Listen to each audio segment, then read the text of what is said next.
on voit bien qu'il y a un rôle à jouer avec l'hydraulicien là-dessus. Hein, c'est un peu ce que tu dis, c'est qu'il y a les urbanistes, hydrauliciens, les aménageurs d'espaces verts. Et des espaces verts, c'est pour eux. Donc, on voit bien qu'il y a tout un enjeu à croiser les compétences ici. Là. C'est-à-dire que jusqu'à un passé très récent, quand on faisait ce qu'on appelait autrefois les plans d'occupation des sols, qui s'appellent des PLU, l'eau et l'assainissement intervenaient dans ce qu'on appelait les annexes sanitaires. C'est-à-dire qu'une fois que les urbanistes et les architectes avaient défini la ville, on demandait aux techniciens de l'hydraulique de venir faire les tuyaux et les outils qui permettraient d'assainir la ville, point barre. Mais Comme le musée, quoi, en fait. ils n'avaient pas vraiment leur mot à dire pour dire mais vous ferez peut-être mieux de ne pas faire la ville comme ça, de la faire de telle sorte que ça nous simplifie la vie à nous qui sommes chargés de l'assainir. Bon, aujourd'hui c'est un peu moins vrai parce que d'abord il y a eu des nouvelles législations, il y a eu les lois c'est la loi sur l'eau de 91 avec les zonages, avec ça, c'est appliqué de façon plus ou moins différente, mais ça a un peu plus d'importance, mais on n'en est pas encore à un point où en fait on pourrait demander à un hydrologue de définir le plan de la ville et après de demander aux architectes de se démerder avec le plan qu'aurait fait l'hydrologue. On n'en est pas là. Ouais, comme le découpage en bassin versant notamment. Voilà, tout à fait.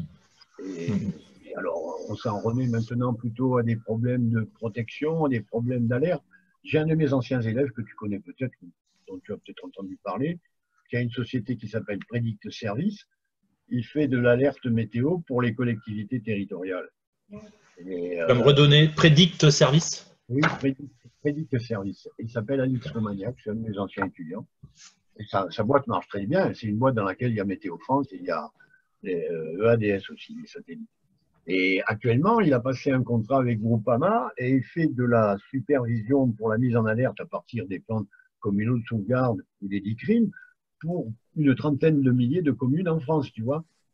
Et donc, c'est aussi les solutions qui sont retenues en disant, bon, ben, on sait qu'il peut pleuvoir fort, on ne pourra pas arrêter l'eau. Le mieux, ce qu'on ne veut pas voir, c'est les cercueils. Donc, essayons de prendre le phénomène assez tôt pour mettre les gens en sécurité et on attendra que l'eau passe. Et puis, quand l'eau sera passée, ben, ça s'asséchera.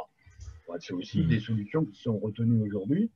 Et c'est pour ça, je pense que sa boîte marcherait très fort parce que les gens, plutôt que d'imaginer des solutions techniques durables pour remettre la ville hors d'eau, ben, ils préfèrent faire appel à une société de service qui fait de l'alerte météo en disant mettez les gens en sécurité parce que maintenant ça va tomber.